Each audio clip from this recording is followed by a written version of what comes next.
जयप्रकाश नारायण 20वीं सदी के भारत के एक प्रमुख समाजवादी विचारक, क्रांतिदर्शी नेता, समर्पित समाजकर्मी तथा विद्रोही स्वाधीनता सेनानी थे। देखिए, जयप्रकाश नारायण 20वीं सदी के, 20वीं सदी कहते हैं 1900 के बाद जो होता है 1999 तक, 1900 से 1999 तक की जो अवधि है इसको कहते हैं 20वीं सदी, है ना। तो ये 20वीं सदी के क्या थे? प्रमुख समाजवादी विचारक, यानी मेन जो है प्रमुख समाज के बारे में जो विचार रखने वाले हैं, समाजवादी विचारक, क्रांतिदर्शी नेता, है ना, समर्पित समाजकर्मी और विद्रोही स्वाधीनता सेनानी थे। अंग्रेजों के विद्रोह के लिए ये जाने जाते थे। उनका अध्ययन विशाल और वैविध्यपूर्ण था। इनका जो अध्ययन है, पढ़ाई लिखाई जो है वो क्या था? विशाल था, यानी ज्ञान से भरे हुए थे। ये विशाल और वैविध्यपूर्ण था, यानी अलग अलग भिन्न भिन्न प्रकार का इसके पास अध्ययन था, जानकारी था, है ना। राजनीति, संगठन, कर्म और लोक सेवा का अनुभव व्यापक और गहन था। इनके पास जो है राजनीति के बारे में, राजनीतिक या लोगों का जो संगठन होता है उसका, और लोक सेवा यानी लोगों की सेवा का क्या था? इनका जो है व्यापक अनुभव और गहरा था। भारतीय जनता में उनकी अस्थायी विश्वसनीयता और प्रतिष्ठा थी। भारतीय जनता में यानी भारत के लोगों में इनके प्रति जो है परमानेंट बिलीफ, अस्थायी विश्वसनीयता था, और इनके प्रति क्या था? आदर था। निष्ठा और अध्यवसाय से परिपूर्ण, निष्ठा से अपने कर्तव्य निष्ठा और अध्यवसाय से परिपूर्ण अपने सक्रिय यानी एक्टिव, रचनात्मक, सार्वजनिक जीवन में उन्होंने अंतर्राष्ट्रीय पहचान और प्रतिष्ठा कमाई, है ना। निष्ठा से, अपने कर्तव्य निष्ठा से और अध्यवसाय से, है ना, क्या किए? अपने रचनात्मक तथा सार्वजनिक जीवन में अंतर्राष्ट्रीय यानी दूसरे देशों में भी क्या किए? अंतर्राष्ट्रीय पहचान और प्रतिष्ठा इन्होंने कमाए। वे अपने समय में यानी जयप्रकाश नारायण जी अपने समय में विश्व के यानी दुनिया के कुछ चुने हुए लोकतांत्रिक नेताओं में से एक थे। अपने समय में दुनिया के जो कुछ चुने हुए लोकतांत्रिक नेता थे उनमें से क्या थे? एक थे। विदेश से अपनी शिक्षा पूरी कर लौटने के बाद, विदेश से जब ये पढ़ाई पूरी कर लिए तो विदेश से अपनी शिक्षा पूरी कर लौटने के बाद, शिक्षा प्राप्ति करके लौटने के बाद जो उन्होंने स्वाधीनता संघर्ष में अपने को झोंक दिया। विदेश से जब शिक्षा प्राप्त करके आए, अध्ययन पूरा करके आए, तो है ना, स्वाधीनता संघर्ष में, यानी उस समय जो स्वाधीनता का संघर्ष चल रहा था, अपने जैसे अंग्रेज़ों को हटाने का, अंग्रेजी शासन खत्म करने का जो संघर्ष चल रहा था, उसमें अपने आप को क्या किए? झोंक दिए, पूरी तरह लगा दिए। स्वाधीनता संघर्ष में उनकी भूमिका क्रांतिधर्मी थी। स्वाधीनता संघर्ष में इनकी जो भूमिका है, इनका जो योगदान है वो क्या है? क्रांतिधर्मी थी। स्वाधीनता प्राप्ति के बाद उन्होंने यानी जयप्रकाश नारायण जी ने स्वाधीनता प्राप्ति के बाद सत्ता केंद्रित राजनीति के बदले, जो सत्ता जिसका केंद्र में होता है, सत्ता केंद्रित राजनीति के बदले अपने लिए लोक केंद्रित रचनात्मक राजनीति और समाज सेवा का मार्ग चुना। इन्होंने जो है स्वाधीनता प्राप्ति के बाद जब आज़ादी मिल गई, है ना, उसके बाद जो सत्ता केंद्रित राजनीति हो जो होता है किसी पार्टी का, है ना, किसी एक नेता का, उसको छोड़ करके अपने लिए क्या चुने? लोक केंद्रित, लोगों पर केंद्रित रचनात्मक राजनीति और समाज सेवा का इसने रास्ता चुना, मार्ग चुना। उन्होंने जयप्रकाश नारायण जी ने समता कहते हैं जिसको सभी को एक समान समझना। जयप्रकाश नारायण जी ने समता, है ना, न्याय, सामाजिक परिवर्तन और लोकतंत्र के पक्ष में, जयप्रकाश नारायण जी ने समता, सामाजिक न्याय, है ना, समता, न्याय, सामाजिक परिवर्तन और लोकतंत्र के पक्ष में, किसके पक्ष में? लोकतंत्र के पक्ष में पत्रकारिता की। जयप्रकाश नारायण जी ने समता, न्याय, सामाजिक परिवर्तन और लोकतंत्र के पक्ष में क्या किए? पत्रकारिता की तथा लोक सेवा के यानी लोगों की सेवा के अनेक कार्यक्रम और अभियान चलाए, यानी योजना चलाए। पड़ोसी देश नेपाल में, पड़ोसी देश जैसे भारत के पड़ोसी देश कौन है? नेपाल है। तो भारत के पड़ोसी देश नेपाल में लोकशाही के लिए हुए संघर्ष में भी उनका योगदान रहा। लोकशाही के लिए जो संघर्ष हुआ नेपाल में, उनमें भी इनका योगदान क्या रहा, महत्वपूर्ण। देखिए वहाँ पर राजतंत्र था, राजशाही था, तो राजशाही हटा करके यानी राजा का शासन हटा करके लोगों का शासन, लोगों के शासन के संघर्ष में वहाँ क्या रहा, इनका महत्वपूर्ण योगदान रहा। गांधीवाद के संसर्ग में आकर और गांधीवाद के संसर्ग यानी संगति में आकर उन्होंने अपनी लोकनिष्ठा अधिक सुदृढ़ की। गांधीवाद के संसर्ग में आकर के इन्होंने अपनी जो लोकनिष्ठा, लोगों के प्रति जो निष्ठा है और भी अधिक क्या किए, सुदृढ़ यानी मजबूत किए। तथा विनोबा भावे के भूदान आंदोलन के उल्लेखनीय रचनात्मक भूमिका निभाई। तथा जो है ना, गांधीवादी के संसर्ग में आकर के इन्होंने क्या किए, अपनी लोकनिष्ठा और अधिक क्या किया, ये मजबूत किया। तथा विनोबा भावे की जो भूदान आंदोलन था, कौन आंदोलन था, भूदान आंदोलन, किसके द्वारा ये चलाया गया था, विनोबा भावे के। तो विनोबा भावे के जो भूदान आंदोलन था उसमें भी उल्लेखनीय यानी महत्वपूर्ण रचनात्मक भूमिका निभाई। 60 के दशक में, अब देखिए कह रहा है 60 के दशक में, तो ये तो सबसे पहले 20वीं शताब्दी में थे। तो 60 का दशक कहने का मतलब 1950 से 60 के बीच, है ना, 1950 से 1960 के बीच की जो अवधि होगा उसे कहेंगे हम 60 का दशक, है ना। तो 60 के दशक में भी है, 60 के दशक में अपनी ईमानदारी त्याग, 60 के दशक में अपनी ईमानदारी त्याग और निस्वार्थ लोक सेवा के कारण, 60 के दशक में अपनी ईमानदारी यानी ऑनेस्टी, त्याग और निस्वार्थ, बिना स्वार्थ के लोगों की सेवा करते थे। तो निस्वार्थ सेवा के, लोक सेवा के कारण जनता के बीच यानी लोगों के बीच अर्जित यानी कमाया हुआ अर्जित अपनी विश्वसनीयता के चलते, इस पर लोगों का क्या था, पूरा विश्वास था। तो अपनी विश्वसनीयता के चलते उन्होंने डाकुओं के हृदय परिवर्तन, उन्होंने ये इतना विश्वसनीय व्यक्ति था कि डाकू को भी इस पर क्या करते थे, विश्वास करते थे, है ना। उन्होंने डाकुओं के हृदय परिवर्तन, डाकुओं का क्या किया, हृदय परिवर्तन और पुनर्वास को लेकर उल्लेखनीय उपलब्धियां हासिल की। इनके कहने पर डाकू क्या किए, अस्त्र शस्त्र त्याग कर दिए। जैसे कोई दूसरा नेता कहेगा तो उस पर ये विश्वास नहीं करेगा, कहेगा ना अभी हथियार लगा के फिर से जेल में बंद कर देगा। लेकिन जब इन्होंने कहा तो इनके कहने पर डाकू क्या किया, ये डाकू का हृदय परिवर्तन किया यानी मन परिवर्तन किया और ये हथियार छोड़ करके अपना क्या किए, समाज में जैसे एक सभ्य व्यक्ति रहता है उस प्रकार से उसका पुनर्वास कराने में क्या किए, विश्वसनीयता के चलते हृदय परिवर्तन किया और पुनर्वास को लेकर के जो है उल्लेखनीय उपलब्धि हासिल की है। आगे जब देश में आपातकाल लागू हुआ, इसके बाद आगे जब देश में आपातकाल लागू हुआ, आपातकाल कहने का मतलब इमरजेंसी लागू हुआ, इंदिरा गांधी जी ने लगाया था इमरजेंसी, है ना। इमरजेंसी जब लागू हुआ तो आगे जब देश में आपातकाल लागू हुआ और जनतांत्रिक अधिकारों का और जो लोगों के अधिकार था उसका क्रूरतापूर्वक दमन किया जाने लगा। और लोगों के जो अधिकार होते हैं मौलिक, उनका जो है क्रूरतापूर्वक, बर्बरतापूर्वक दमन किया जाने लगा यानी दबाया जाने लगा। तब बिहार, गुजरात सहित समूचे देश में छात्रों और युवाओं का आक्रोश फूट पड़ा।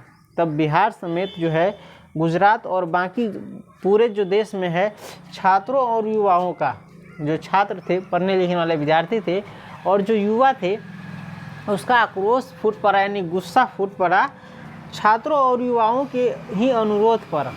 और छात्र के और युवाओं यानी युवक व्यक्ति जो नौजवान है उसके अनुरोध पर ही, है ना। बुढ़ापा और बीमारी के बावजूद, ये बूढ़े हो गए थे और बीमारी भी थी इनको, तो बुढ़ापा और बीमारी के बावजूद भी जो है जयप्रकाश नारायण ने आंदोलन का नेतृत्व स्वीकार किया। जो छात्र और युवा जो आंदोलन चला रहे थे उसके नेतृत्व यानी लीडरशिप को इन्होंने क्या किए, स्वीकार किए, उस छात्रों और युवा के ही अनुरोध पर। तब आंदोलन ने देखते ही देखते, जब इन्होंने लीडरशिप स्वीकार किया जयप्रकाश नारायण जी ने, तब देखते ही देखते जो है वो आंदोलन जो है राष्ट्रव्यापी संगठित रूप धारण किया। राष्ट्रव्यापी यानी पूरे देश में जो है संगठित रूप धारण कर लिया वो आंदोलन। जयप्रकाश नारायण लोकनायक कहकर पुकारे गए। जयप्रकाश नारायण जी जो है लोकनायक कहकर पुकारे गए और वे युवा शक्ति के प्रतीक यानी सिंबल और युवाओं के हृदय सम्राट बन गए, और युवाओं के हृदय का राजा बन गए, सम्राट बन गए, है ना। अब यहाँ पर एक प्रश्न उठता है, परीक्षा में पूछा भी था कि लोकनायक किसे कहा जाता है। तो याद रखिएगा आप, लोकनायक जो है जयप्रकाश नारायण जी को कहा जाता है। लोकनायक यानी लोगों का हीरो। लोकनायक किसे कहा जाता है, तो जयप्रकाश नारायण जी को, है ना। याद रखिएगा, ये परीक्षा में पूछा भी है। उन्होंने संपूर्ण क्रांति का नारा दिया। जयप्रकाश नारायण जी ने किस क्रांति का नारा दिया, संपूर्ण क्रांति का नारा दिया। देखिए जो हम बता रहे हैं, जो पढ़ा रहे हैं, वो आप याद रखिएगा। परीक्षा में ये भी आया था कि संपूर्ण क्रांति का नारा किसने दिया था। संपूर्ण क्रांति का नारा किसने दिया था, संपूर्ण क्रांति का नारा किसने दिया था, तो किसने दिया था, जयप्रकाश नारायण जी ने, है ना। उसके बाद है, और उन्होंने संपूर्ण क्रांति का नारा दिया और सुविचारित और अच्छे से विचारा गया, अच्छे से जिसका मनन चिंतन किया गया हो और सुविचारित राजनीतिक सामाजिक कार्यक्रम प्रस्तुत करते हुए, और सुविचारित अच्छे से जिस पर विचार किया गया हो ऐसा राजनीतिक और सामाजिक कार्यक्रम प्रस्तुत करते हुए उन पर अमल करने की व्यापक अपील की, और उस पर अमल करने की व्यापक यानी पूरे देश भर में अपील की, है ना, अमल करने की। उसका ज़बरदस्त असर पड़ा, है ना। इस आंदोलन का, छात्र आंदोलन का क्या किया हुआ, ज़बरदस्त असर पड़ा, काफ़ी प्रभाव पड़ा, है ना। देश में सत्ता परिवर्तन हो गया, और देश की सरकार क्या हुआ, इस आंदोलन के कारण देश की सरकार जो है, इंदिरा गांधी की सरकार, इनसे क्या हो गई, गिर गई। देश में सत्ता परिवर्तन हो गया, है ना। किंतु संपूर्ण क्रांति का लक्ष्य अभी दूर था। किंतु जो संपूर्ण क्रांति का जो नारा दिया था, संपूर्ण क्रांति का लक्ष्य जो था अभी क्या था, दूर था। सत्ता परिवर्तन उसका प्रारंभिक चरण भर था। सत्ता जो परिवर्तन हुआ, जो सरकार जो बदला, ये बस एक शुरुआती एक छोटा सा चरण था, है ना। संपूर्ण क्रांति अभी क्या था, दूर था।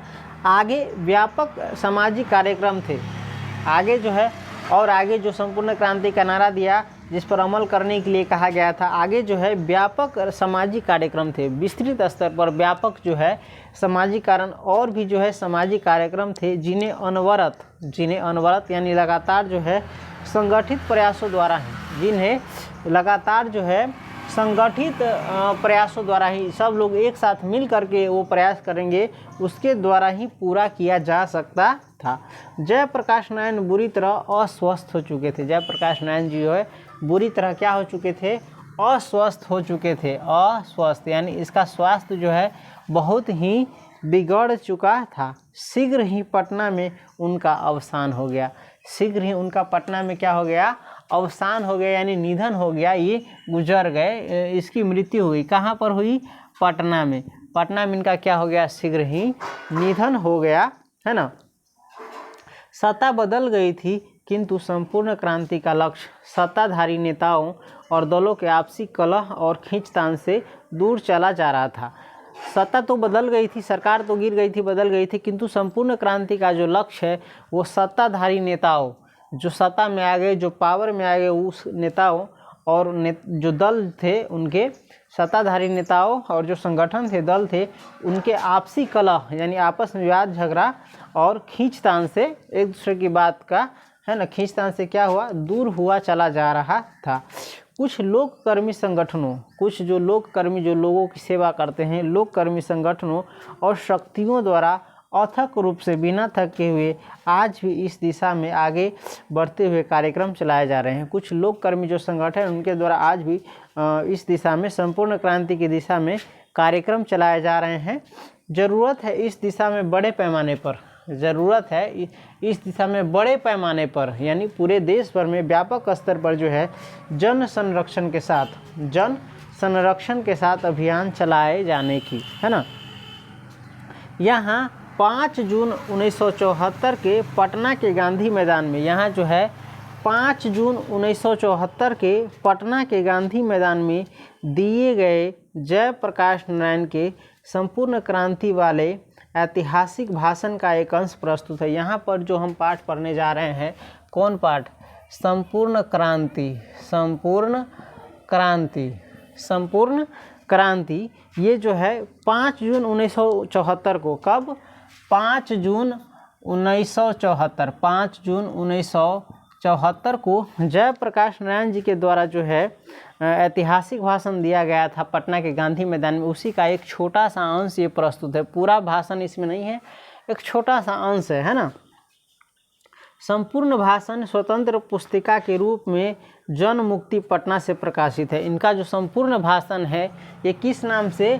जन मुक्ति नाम से, जन मुक्ति नाम से। जन मुक्ति का मतलब लोगों की मुक्ति, ये सब सिस्टम जो है, भ्रष्टाचार जो है, इस सब से स्वतंत्र पुस्तिका के रूप में जन मुक्ति पटना से प्रकाशित है। इस संकलित अंश से एक छोटी सी झलक भर मिलती है। ये जो भाषण हम अभी पढ़ेंगे संपूर्ण क्रांति, इस संकलित, ये एडिटेड है ना, इस संकलित अंश से उसकी एक छोटी झलक भर मिलती है। वो जो संपूर्ण भाषण दिए थे पटना के गांधी मैदान में, उसका एक छोटा सा झलक भर मिलता है। किंतु लाखों लाख की संख्या में संपूर्ण प्रदेश, यानी बिहार के बारे में कहा जा रहा है, संपूर्ण प्रदेश तथा देश के विविध क्षेत्रों से आए लोगों तथा बिहार से और जो देश के विविध क्षेत्र से, अलग अलग क्षेत्रों से, अलग अलग जगहों से आए लोग, विशेषकर कौन? युवा वर्ग के उस ऐतिहासिक जन सम्मर्द के बीच लोकनायक ने, उस ऐतिहासिक जन सम्मर्द लोगों के समूह के बीच लोकनायक ने यानी जयप्रकाश नारायण जी ने अस्वस्थ दशा में भी, यानी जब इसका स्वास्थ्य सही नहीं था उस दशा में भी, उस स्थिति में भी शांतिपूर्वक अपनी बातें कहे। उस स्थिति में भी उन्होंने शांतिपूर्वक अपनी क्या कहे? बात कही। और संपूर्ण जनता मंत्र मुग्ध होकर सुनती रही। और संपूर्ण जनता मंत्र मुग्ध होकर के, यानी पूरे ध्यान से, मन से वो क्या करते रहे? सुनती रही। भाषण के बाद लोगों के हृदय में क्रांतिकारी विचार धधक उठे। भाषण, जब इन्होंने भाषण दिया था, भाषण सुनने के बाद लोगों के हृदय में, यानी लोगों के मन में क्रांतिकारी विचार, क्रांतिकारी जो क्रांति लाने वाला होता है वो विचार, वो चीज़ क्या हुआ? धधक उठे। और आंदोलन ने विराट रूप धारण कर लिया। और आंदोलन ने कैसा रूप? विराट रूप धारण कर लिया, जिसको संभालना भी कठिन हो। पटना के गांधी मैदान में, और पटना के गांधी मैदान में फिर न वैसी भीड़ इकट्ठी हुई। पटना के गांधी मैदान में फिर वैसा भीड़ आज तक ले किसी भी कोई भी नेता हो वैसा भीड़ इकट्ठा नहीं हुआ, और न वैसा कोई प्रेरक भाषण और पूरा सर जन संवाद कायम हो सका, और न ही वैसा कोई प्रेरक भाषण जो लोगों को प्रेरित करे, है ना, जो लोगों पर प्रभाव डाले, वैसा प्रेरक भाषण और पूरा असर, जिसका पूरा असर हो, वैसा जन संवाद कायम फिर कभी नहीं हो सका। राष्ट्रकवि दिनकर जी इनके बारे में अंत में कुछ लिखते हैं, है जयप्रकाश वह नाम जिसे, है जयप्रकाश वह नाम जिसे इतिहास समादर देता है, इतिहास समान रूप से जिसको आदर देता है, बढ़कर जिसके पद चिन्हों को जहाँ पर इनके पैर पर ये नहीं, इसके जो बताए गए राह है उसको उस पर अंकित कर लेता है। तो ये था जयप्रकाश नारायण जी के बारे में जो लेखक परिचय था उसका शेष भाग। इसका जो बोल्ड अक्षर में होता है वो हम पहले ही क्लियर कर चुके थे, शेष भाग है। इसके बाद हम पढ़ेंगे संपूर्ण क्रांति, है ना। देखिए, संपूर्ण क्रांति कहने का मतलब होता है अंग्रेज़ तो चले गए, है ना, क्रांति के कारण क्या हुए, अंग्रेज़ तो चले गए, लेकिन क्या उसके जाने के बाद जिस क्रांति का हम सपना देखे थे, जिस देश का हम सपना देखे थे, क्या वो हुआ है पूरी तरह प्राप्ति? क्या हमने संपूर्ण क्रांति प्राप्त कर लिया है? सारा चीज़ जो व्यवस्था से दिक्कत था वो हट गया है? नहीं हटा है, क्योंकि अंग्रेज़ तो चले गए। उसकी अंग्रेज़ तो सिर्फ एक इंसान है, आदमी है ना। हमें प्रॉब्लम था शासन व्यवस्था से, है ना, तो वो शासन व्यवस्था क्या कायम हो सका? लोकतंत्र क्या अभी भारत में सही रूप में है? नहीं है। लोकतंत्र का तो नाम भी नहीं है भारत में, है ना। कहीं पर आम जनता को बोलने नहीं दिया जाता है ना। तो चाहे जाइए किसी ऑफिस में आप देखिएगा, तो लोकतंत्र क्या हुआ? ये नाम का लोकतंत्र है, लोकतंत्र का ऐसे कोई सरोकार नहीं है। हो सकता है अंग्रेज के ज़माने में किसी को न्याय मिल भी जाता होगा। आज के समय में जाइए पुलिस स्टेशन, थाना, चाहे ऑफिस, चाहे कहीं भी काम कराने जाइए, आपको लगेगा कि ये शासन व्यवस्था कैसी है।